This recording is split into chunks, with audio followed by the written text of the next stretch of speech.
Құрметті оқырмандар, бүгінгі біздің ұлы дала дәстүріне хош келдіңіздер. Өзіміздің қазақ халқының да сан алуан салт-дәстүрлері бар. Халқымыздың салт-дәстүрлері қай халыққа болса да үлгі боларлық. Бастамас бұрын салт-дәстүрлерге туралы қысқаша мәлімет беріп кетсек. Салт әр ұлттың, халықтың дініміне, сеніміне, тұрмыс-тіршілігіне, ұлттық құрылым ерекшелігіне сәйкес ғасырлар бойы жинақталып, өмірдің өзі туғызған ғұрыптар тұғырының негізі. Қазақтың бірнеше салт-дәстүр мен ғұрыптарын атап өтсек.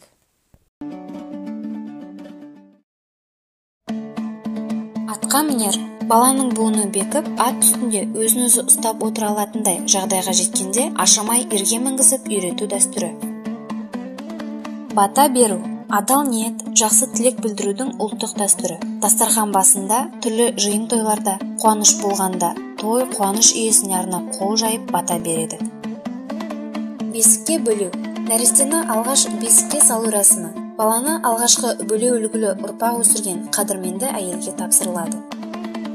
Бет ашар, қазақтың келін түсіргенде жасалатын салтының бірі. Келіннің бетін ашушы жас келінді ауылдың ардақты адамдарына, күйеуінің ағайын туыстарына таныстыру шумақтарын суырып салып айтуы шарт.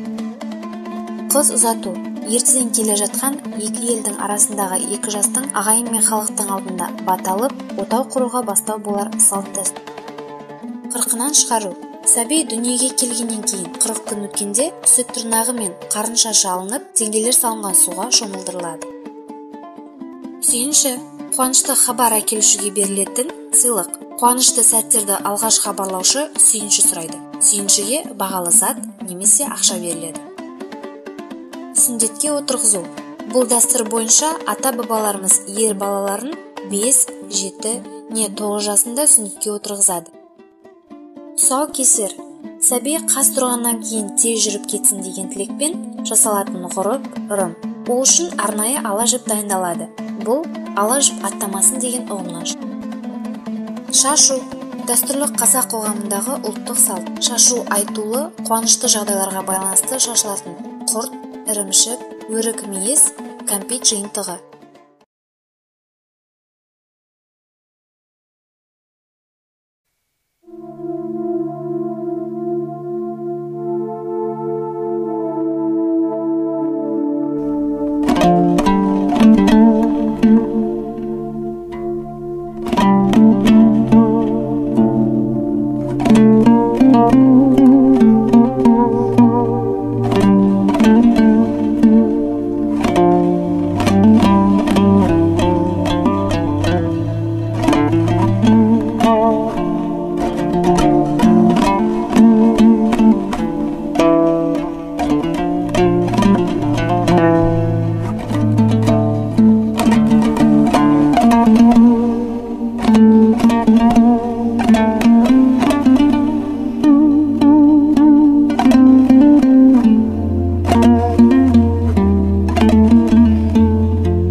Құрметті оқырмандар, бүгінгі біздің ұлы дала дәстүрін заман өзгерсе де ұлттық салт дәстүріміздің көнермейтігін еске салып ұлттық мұраны қайта жаңғырту.